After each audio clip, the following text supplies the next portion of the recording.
नमस्कार दर्शकों, स्वागत है आपका आज के हमारे कार्यक्रम कृषि दर्शन में। मैं हूं आपका होस्ट सुफल और मैं आप सभी के लिए लेकर आया हूं कुछ ऐसी जानकारी जो कि आपके बहुत काम आने वाली है।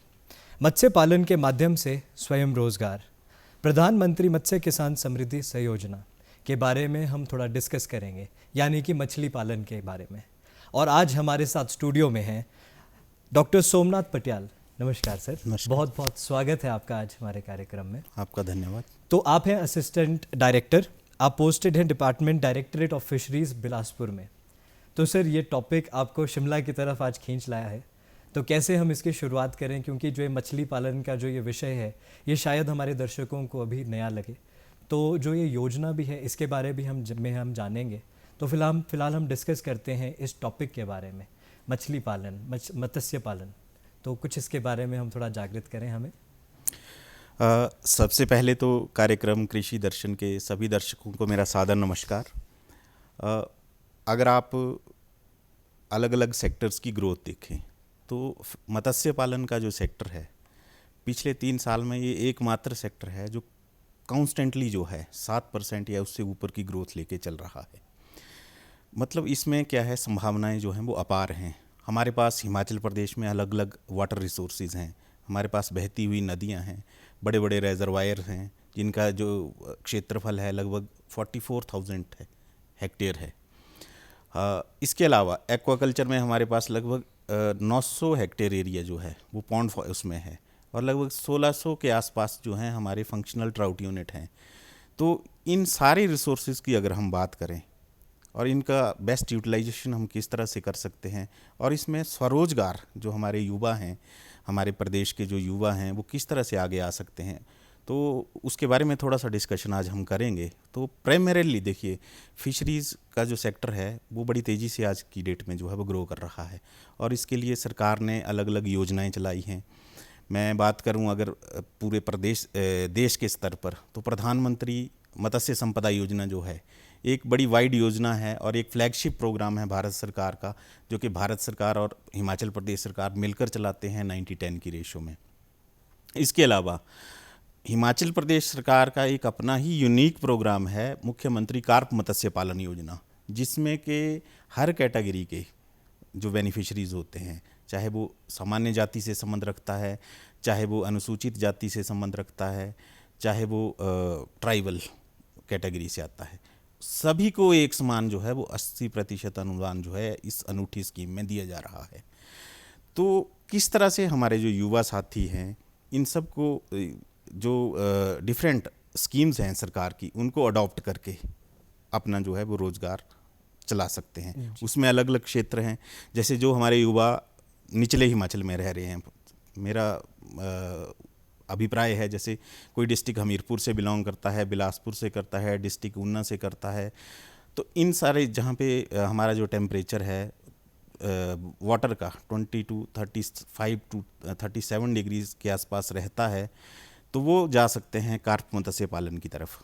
सेकंड जो है, जैसे हमारा कोल्ड वाटर्स हैं जिसमें डिस्ट्रिक्ट हमारा कुल्लू आता है, मंडी का क्षेत्र आता है, डिस्ट्रिक्ट किन्नौर है, शिमला है, लाहौल है हमारा। इन क्षेत्र में भी रोजगार की मत्स्य पालन में अपार संभावनाएं हैं। वहाँ पे ट्राउट मछली का पालन जो है वो किया जाता है और ये मैं आपको बताना चाहूँगा कि जो ट्राउट है it is a unique product of Himachal Pradesh, जिसके लिए हिमाचल प्रदेश जो है वो जाना जाता है। तो अलग अलग क्षेत्र हैं, अलग अलग संभावनाएं हैं, लेकिन ऐसा नहीं है कि हिमाचल प्रदेश का कोई हिस्सा ऐसा छूट रहा है जहाँ पे हम आज फिशरीज़ को अप्रोच नहीं कर सकते हैं। हमारा फुटप्रिंट जो है प्रेजेंटली जो है 12 के 12 डिस्ट्रिक्ट्स में है और हमारे जो अलग अलग क्षेत्रीय कार्यालय हैं उनके माध्यम से हमारे जो युवा हैं वो डायरेक्ट रोजगार के साथ जो है वो जुड़ सकते हैं। जी, क्योंकि युवाओं को जोड़ना बहुत एक अनिवार्य स्टेप जो है जो हमें लेना है, क्योंकि अब आमतौर पे देखा ये जा रहा है कि लोग जो है नौकरी पाने के लिए अक्सर बड़े शहरों की तरफ जो बोलते हैं दौड़ लगा रहे हैं। तो जो ये मत्स्य पालन है ये किस प्रकार, ये सिर्फ क्या बड़े तालाबों में किया जाता है सबसे पहले तो, या नदियों में किया जाता है कि नदियों से आप थोड़ा सा पानी कैच करके उसका एक रेजर्वोयर बनाते हैं?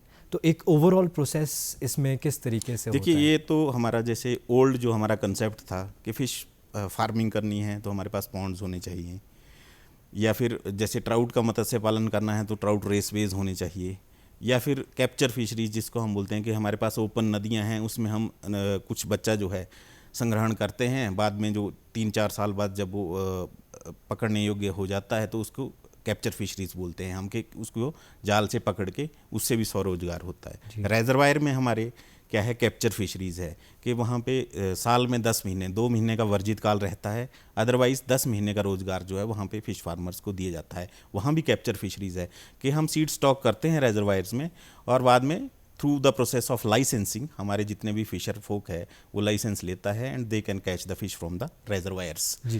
लेकिन ये सारे जो थे हमारे ट्रेडिशनल मेथड जिसको हम बोल सकते हैं, लेकिन आज के इसमें संदर्भ में ऐसा नहीं है।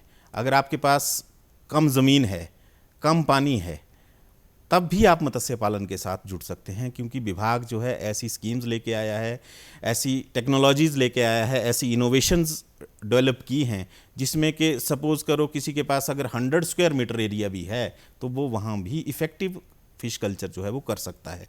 और ये स्कीम्स हैं अलग अलग। फॉर एग्जांपल मैं एक साधारण सा आपको एग्जांपल दूं, वो है हमारा बायोफ्लॉक टेक्नोलॉजी का।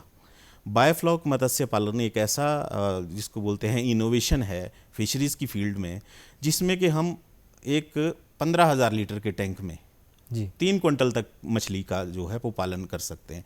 तो 15,000 लीटर का टैंक लगाने में हमारा एरिया सिर्फ 12 स्क्वायर मीटर लगता है। मतलब 12 स्क्वायर मीटर एरिया में आप जो है कल्चर कर सकते हैं up to 3 quintals of fish. अगर आपके पास 6 या 7 टैंक का यूनिट है तो एक कमर्शियली वाइबल यूनिट जो है वो आप उसका लगा सकते हैं। इसी तरह से एक अलग टेक्निक है रिसर्कुलेटरी एक्वाकल्चर सिस्टम, कि जहाँ पे पानी की कमी जिन एरियाज़ में बहुत रहती है। फॉर एग्जांपल एक आपने 1000 स्क्वायर मीटर का पॉन्ड बनाना है, उसके लिए आपको लाखों लीटर पानी चाहिए। लेकिन अगर आप एक रीसर्कुलेटरी एक्वाकल्चर सिस्टम बनाते हैं तो आप you can circulate the same water again and again. उसमें क्या है, हमारे फिल्ट्रेशन टैंक्स बने होते हैं और फिल्ट्रेशन चैम्बर से थ्रू होके पानी जो है वो रीऑक्सीजनेट होके वापिस उसी टैंक में सर्कुलेट कर दिया जाता है। तो मतलब हमारे ऐसे किसान भाई जिनके पास पानी की समस्या है या जिनके पास ज़मीन कम है, वो भी मत्स्य पालन के रोजगार के साथ जो है वो डायरेक्टली अब जुड़ सकते हैं। जी, बहुत अच्छा लगा ये जान के, क्योंकि लैंड एक सबसे पहली एक चीज़ सोची जाती है, उसके बाद पानी। तो घरेलू रूप में अगर हम इसको अपनाना चाहें तो हमारी जो ये स्कीम्स हैं ये हमें हेल्प करती हैं। yes. तो ये किस प्रकार के इंसेंटिव्स हमें देती हैं या सब्सिडीज़? देखिए, मैंने जैसे आपको पहले भी बताया कि प्रधानमंत्री मत्स्य संपदा योजना और मुख्यमंत्री कार्प मत्स्य पालन योजना, ये हमारे इस वक्त दोनों फ्लैगशिप प्रोग्राम हैं। एक भारत सरकार का है, एक हिमाचल प्रदेश सरकार का है, और दोनों में ही बड़ी उदार जो है जिसको बोलते हैं अनुदान सहायता जो है वो दी जा रही है। और ये जो प्रधानमंत्री मत्स्य संपदा योजना है, इसमें अलग अलग 32 कंपोनेंट्स के अंदर इस वक्त जो है वो सरकार सब्सिडी दे रही है, विच इंक्लूड्स हमारे जो ट्रेडिशनल तालाबों में मत्स्य पालन है, हमारा ट्राउट फार्मिंग है, ट्राउट रेसवेज बना के। लेकिन सिर्फ यहीं तक हम सीमित नहीं हैं, वहाँ से आप बायोफ्लॉक यूनिट के लिए, रिसर्कुलेटरी एक्वाकल्चर सिस्टम के लिए, देन कोल्ड चेन के प्रोडक्ट आप तैयार तो कर रहे हैं, but fish is a very perishable item, उसको सेफली आपने मार्केट तक कैसे पहुँचाना है, उसके लिए कोल्ड चेन के लिए भी motorcycle with insulated ice box, 3 wheeler with insulated ice box, refrigerated vehicle, इन सब के लिए। देन अब जो है इवन कोल्ड स्टोर के लिए, कि अगर आपके पास कोई मास हार्वेस्टिंग आ जाती है या मास मोर्टेलिटी भी कई बार हो जाती है, तो you still can protect that product. आपका अपना कोल्ड स्टोर है, वहाँ रखिए, आप साल के बाद भी उसको सेल कर सकते हैं। या जब आपको best market price, for example fish का जो बेस्ट मार्केट प्राइस है वो सितंबर टू जनवरी फरवरी तक मिलता है, अब आने ही वाला है। हाँ जी। तो अगर आपको गर्मियों में सही प्राइस नहीं मिल रहा है तो आप हार्वेस्ट करके अपने कोल्ड स्टोर में, तो हमारी कोल्ड चेन जो है उसको भी इन स्कीम्स के द्वारा जो है वो स्ट्रेंथन किया गया है जी।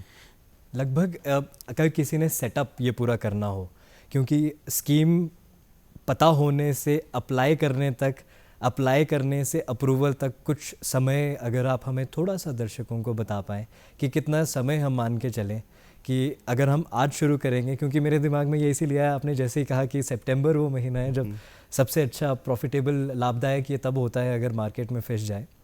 तो ये क्या ड्यूरेशन हम मान के चलें कि कैसे? देखिए आज गवर्नमेंट जो है ना, गवर्नमेंट का हर ऑफिस है, it's a very responsible office. आजकल आप आज अप्लाई करते हैं, आपको विद इन 3 डेज जो है वो, अगर आपके डॉक्यूमेंट सही हैं, depends documentation as per the guidelines of the scheme, अगर आपकी सही है तो मैं 3 दिन भी ज़्यादा बोल रहा हूँ, कई बार सेम डे भी आपकी जो है वो सेंक्शन जो है वो दे दी जाती है। तो अब ये प्रोसेस वैसा नहीं रहा है। बाकी मैं बात करूँ कुछ स्कीम्स जो हैं जो हमारी जैसे ऑनलाइन हैं, जिसमें एक प्रधानमंत्री मत्स्य किसान समृद्धि सहाय योजना है।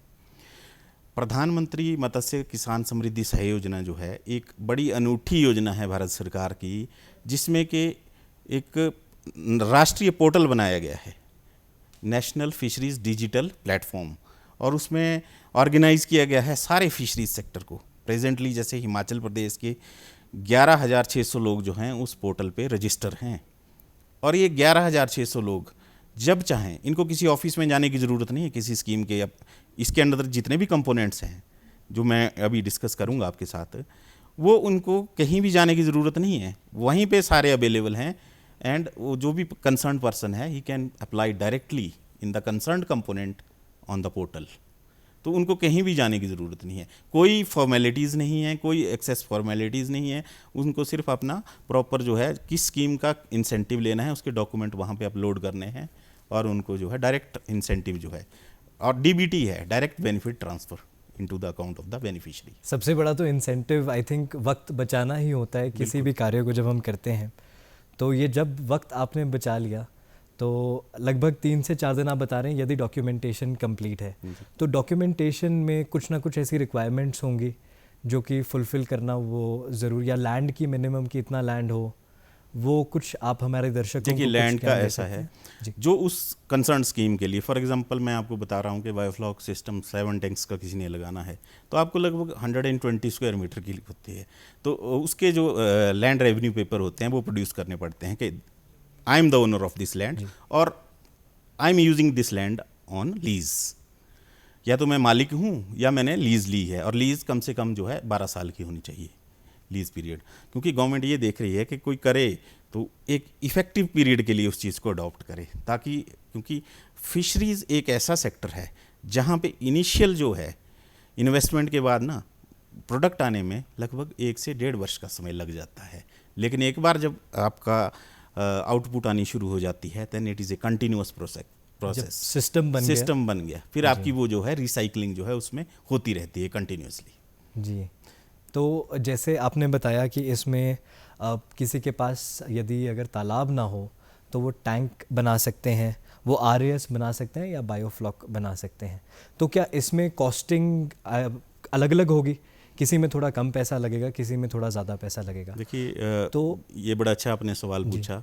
बिल्कुल, जब हम टेक्नोलॉजी की तरफ जाएंगे तो हमारी इनिशियल इन्वेस्टमेंट जो है वो बढ़ती है, हमारी इंफ्रास्ट्रक्चर की इन्वेस्टमेंट जो है वो ज़्यादा रहेगी एक बायोफ्लॉक यूनिट बनाने में या एक आरएएस यूनिट बनाने में एज़ कम्पेयर टू एक पॉन्ड बनाने में जी। लेकिन आप देखिए एक इनिशियल इन्वेस्टमेंट के बाद जो उसमें आउटपुट आती है, आपका सपोज कीजिए 1000 स्क्वायर मीटर का एक पॉन्ड है, तो वी एक्सपेक्ट कि उसमें 1 मीट्रिक टन तक मछली पैदा होगी, लेकिन 1000 स्क्वायर मीटर में। लेकिन यहाँ मैं बोल रहा हूँ 12 स्क्वायर मीटर में आप 3 क्विंटल तक फिश जो है वो प्रोड्यूस कर सकते हैं। तो आपका एक तो एरिया बचा, आपकी लैंड बची, पानी, वाटर यूटिलाइजेशन, आज सबसे बड़ी लड़ाई तो पानी की है। आप 15,000 लीटर का मैं टैंक बोल रहा हूँ, उसमें भी हम पानी का जो यूज़ करते हैं सिर्फ 12,000 लीटर करते हैं। 3000 लीटर का स्पेस जो है वो हम ओपन रखते हैं रिप्लेसमेंट के लिए इन एनी इमरजेंसी केसेस। तो एक जो ये मॉडर्न टेक्नोलॉजी है थोड़ी महंगी है, लेकिन उसमें गवर्नमेंट की सपोर्ट है। फॉर एग्जांपल एक आरएएस आपने लगाना है जिसकी यूनिट कॉस्ट अगर 50 लाख है, तो एक वुमेन ने लगाना है तो उसको 30 लाख रुपए की सब्सिडी जो है भारत सरकार देती है, और भारत सरकार और हिमाचल प्रदेश सरकार दोनों मिल के देते हैं। Similarly for any candidate of SC and ST category subsidy is same. For general category subsidy 40% है, मतलब आपको 20 लाख रुपये उसमें सब्सिडी जो है सरकार की तरफ से होगी। लेकिन वुमेन किसी भी कैटेगरी की हो, उनको जो है 60% सब्सिडी ही दी जाती है। तो अगर आप ये लगता है कि ये इनिशियल इन्वेस्टमेंट ज़्यादा है, लेकिन उसमें सरकार का सहयोग जो है उससे भी कहीं ज़्यादा है, जी। और वो जो आपका सिस्टम लग रहा है वो एक तरह से रिस्क फ्री है। जैसे आजकल डिज़ास्टर हो रहे हैं, डिज़ास्टर में क्या हो रहा है कि हमारे जो ट्रेडिशनल पॉन्ड्स हैं वो टूटते हैं, रेसवेज में डैमेज हो रहा है, लेकिन अगर आपने RAS लगाया है, बायोफ्लॉक यूनिट लगाया है, तो आप इस तरह का डिज़ास्टर से मुक्त हैं, क्योंकि उसमें आपका हर चीज़ जो है वो कंट्रोल्ड है, इंडोर है आपकी सब कुछ। तो जैसे आप कंट्रोलिंग और इंडोर की बात करें तो नेचुरली जब 3 गुना लाभ किसी चीज़ से मिल रहा है, लगभग 3 गुना लाभ, तो जो इसमें बिजली का खर्च भी तो आएगा, कहीं ना कहीं इलेक्ट्रिसिटी भी इसके साथ जुड़ी होगी, तो क्या वो भी मतलब हमें फिर कमर्शियल मीटर पे अप्लाई करनी पड़ेगी यदि कोई इसे शुरू करना चाह रहा है या इनिशियली? ये बहुत अच्छा सवाल आपने पूछा कि अगर आपकी एनर्जी कंजम्पशन ही इतनी हो जाए तो आपकी इकोनॉमिक वाइबिलिटी जो है वो कैसे आएगी। लेकिन मैं आपको बताऊं, इसमें हमने बहुत ही एनर्जी एफिशिएंट सिस्टम्स लगाए हैं, जो इसमें हमारे एरिएशन पंप्स लगते हैं, फिल्ट्रेशन पंप्स लगते हैं, वो बड़े लो कॉस्ट के हैं। जैसे फॉर एग्जांपल मैं आपको एक एग्जांपल दे रहा हूँ, हमारा जो एरिएशन पंप है एक, जो 3 टैंक्स को एक साथ एरिएशन कर सकता है, उसकी एनर्जी कंजम्पशन वैल्यू उतनी है जितनी आपकी 90 वाट के एक बल्ब की होती है। तो एक हमारे जो जैसे रिसर्च इंस्टीट्यूट हैं ICR के, उन्होंने अच्छी टेक्नोलॉजी डेवलप की है, लो एनर्जी कंजम्पशन वाले ऐसे इंस्ट्रूमेंट तैयार किए हैं जिससे कि एनर्जी की कंजम्पशन कम से कम है, हमारी जो इनपुट कॉस्ट है वो कम से कम रखी गई है और आउटपुट जो है मैक्सिमम है। हाँ, लेकिन उसमें आपको थोड़ा सा साइंटिफिक जरूर होना पड़ेगा, क्योंकि जब आप कंजेस्टेड कल्चर कर रहे हैं, छोटे सिस्टम में कर रहे हैं, उसमें एक्सेसिव स्टॉकिंग कर रहे हैं, तो आपको वाटर पैरामीटर्स को मॉनिटर करना जो है टाइम टू टाइम वो बड़ा ज़रूरी रहता है।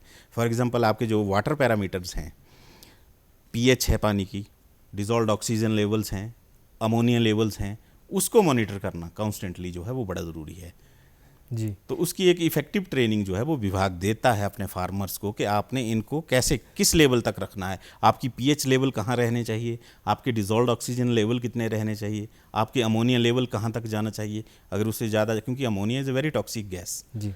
अगर उसके लेवल बढ़ते हैं पानी में, फॉर एग्जांपल अगर वो 2 ppm को क्रॉस कर जाते हैं तो मास मोर्टलिटी फिश की हो सकती है। जी। तो वो इन सारी चीज़ों की सावधानियां जो हैं हमारे कल्चर में, उनको जो हमारा फार्मर है उसको रखनी पड़ती हैं। तो इसकी एक रेपिटेटिव टेस्टिंग होगी जिसके बाद तो ये टेस्टिंग जो है वो किसान हाँ, मैं भाइयों ये बहनों को फिर खुद मैं करनी आपको ये होगी। एक चीज़ बताऊंगा कि इसकी भी जो हमारी टेस्ट किट्स हैं, बड़ी लो कॉस्ट की टेस्ट किट्स डेवलप की गई हैं। फॉर एग्जांपल एक 700-800 रुपए की टेस्ट किट जो है वो आपको साल भर की टेस्टिंग उसमें हो जाएगी आपकी वाटर मात्र 700-800 में। यस। तो ऐसी जैसे pH आपने देखनी है तो pH की इफ़ेक्टिव स्ट्रिप्स हैं, अमोनिया के लिए भी बहुत इफ़ेक्टिव टेस्ट किट है, उसमें एक किट में आपके मोर देन 3000 टेस्ट हो जाते हैं। दैट मीन्स कि वो बड़ी हर चीज़ से मतलब एफिशिएंट किट्स जो हैं वो फार्मर्स को प्रोवाइड करवाई जाती हैं। जी। और जो किट्स का डेटा होगा आई एम श्योर वो भी एक्यूरेट होगा, क्योंकि कहीं ना कहीं मैं वैसे ही अनुमान लगा रहा था कि देखिए ये जितनी 80 भी to 90 रुपीज़ ये पड़ रही है किट। हाँ। और ये कितनी बारी करनी पड़ेगी, क्योंकि पैरामीटर टेस्टिंग जैसे आपने बताया टेम्परेचर कंट्रोल्ड एनवायरनमेंट में हमने करनी है, तो कुछ ऐसी चीज़ें हो सकता है कि कहीं ना कहीं हमसे छूट जाएं। देखिए टेम्परेचर को कंट्रोल करना इतना ज़्यादा हमारा फिश कल्चर में पॉसिबल नहीं है जी। ना ही हमें ज़रूरत पड़ती है, एक्सेप्ट फॉर बायोफ्लॉक, कि हमें एक रेंज, क्योंकि बायोफ्लॉक कल्चर में हमें फिश कल्चर के साथ साथ माइक्रो ऑर्गेनिज्म का भी कल्चर उसमें करना पड़ता है, और वही माइक्रो ऑर्गेनिज्म क्या करते हैं, फिश के फिकल मैटर को कन्वर्ट करते हैं फिश की फीड में, राइट। एक तरह से। और दूसरा वो 2 तरह का काम हो गया कि जब वो फिश के फिकल मैटर को कन्वर्ट कर देंगे फीड में तो उसकी टॉक्सिसिटी को भी कम कर देंगे और आपकी फीड की कॉस्टिंग भी कम हो जाएगी, कल्चर आपका इकोनॉमिकली वाइबल हो जाएगा।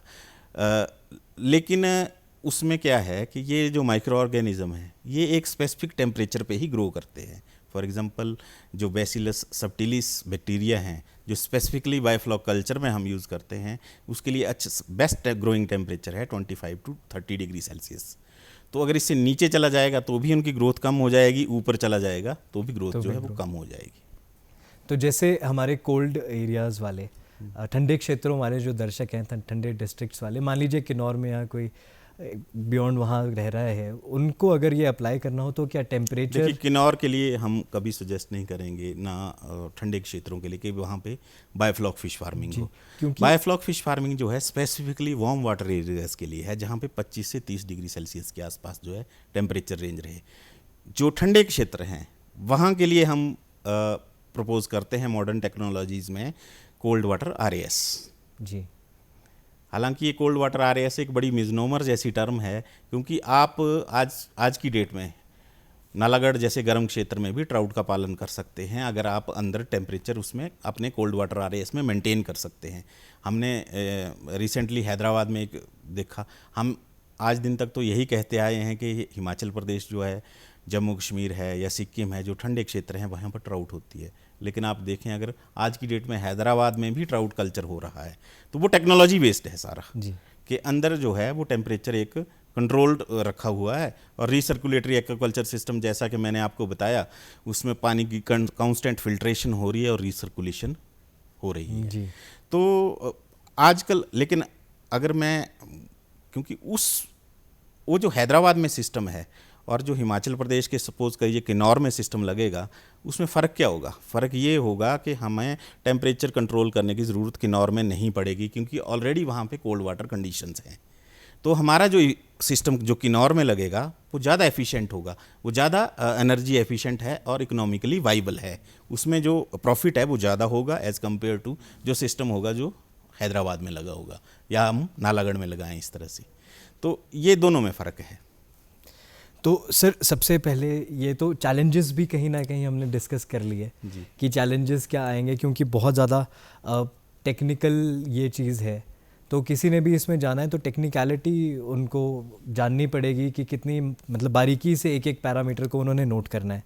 तो इसकी क्या कोई लैबोरेटरी, जैसे आपने बताया कि आप सहयोग करेंगे कि लैबोरेटरी में भी एक ट्रेनिंग दी जाए, तो ये ट्रेनिंग क्या सिर्फ शुरू में दी जाएगी या कोई किसान भाई बहन अगर कर रहे हैं इस चीज़ को, वो अभी भी आपके पास आ सकते हैं, आपके डिपार्टमेंट को अप्रोच कर सकते हैं? बिल्कुल अप्रोच कर सकते हैं। हमारा बायोफ्लॉक का RAS का कोल्ड वाटर RAS का जो है वो जो डेमोस्ट्रेशन यूनिट है वो लगे हैं। हमारे फ़िश फार्म नालागढ़ पे बायोफ्लॉक का डेमोस्ट्रेशन यूनिट है, वार्म वाटर RAS का है। हमारा फ़िश फार्म जो पतलीकूल में है वहाँ पे कोल्ड वाटर RAS का डेमोस्ट्रेशन यूनिट है, और वहाँ पे प्रैक्टिकल ट्रेनिंग जो है वो फार्मर्स को दी जाती है इसकी कि आपने किस तरह से इस कल्चर को अडॉप्ट करना है। जी, एक मैं बड़ी ज़रूरी चीज़ यहाँ पे भूल गया बताना आपको, वो है प्रधानमंत्री मत्स्य किसान समृद्धि सह योजना। अब ये ऐसी योजना है जो कि इंसेंटिव बेस्ड है और ये इसलिए लागू की गई। एक 6,000 करोड़ का पूरे भारतवर्ष में आउटले है इसका, इतना पैसा इसमें खर्च होना है। और ये लागू इसलिए की गई थी कि पिछला जो हमारा फ्लैगशिप प्रोग्राम है PMMSY, उसमें जितने गैप्स रह गए थे उसको कवर करने के लिए। और इस स्कीम में किसी तरह की सब्सिडी नहीं दी जाती, इंसेंटिव दिया जाता है, एक परफॉर्मेंस ग्रांट दी जाती है। और फॉर एग्जांपल आप एक्वाकल्चर इंश्योरेंस, आप अपनी ट्राउट मछली की इंश्योरेंस करना चाहते हैं, तो जो आप प्रीमियम भरेंगे किसी कंपनी का, उसका 40% इंसेंटिव जो है वो भारत सरकार जो है डायरेक्टली जो है उनके अकाउंट में डाल देगी।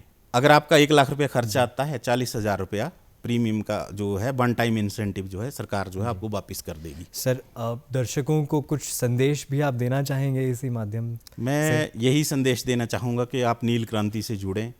मत्स्य पालन एक बहुत व्यापक रोजगार की संभावनाओं वाला क्षेत्र है और आप जितने ज़्यादा इसके अंदर जुड़ सकते हैं आप जुड़ें। एक ऐसा ग्रोथ का क्षेत्र है जिसमें अगले 20 साल में एम्प्लॉयमेंट की सबसे ज़्यादा संभावनाएं जो हैं वो रहेंगी।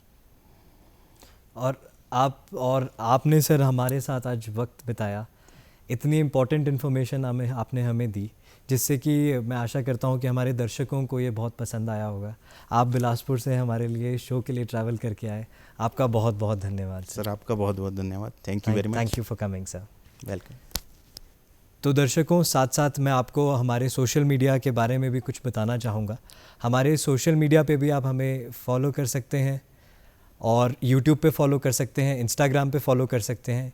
यूट्यूब, फेसबुक, इंस्टाग्राम और हमारे ट्विटर यानी कि X हैंडल पे आप हमें फॉलो करें, सब्सक्राइब करें, देखते रहें और दूरदर्शन को अपना प्यार देते रहें। आपका बहुत बहुत धन्यवाद।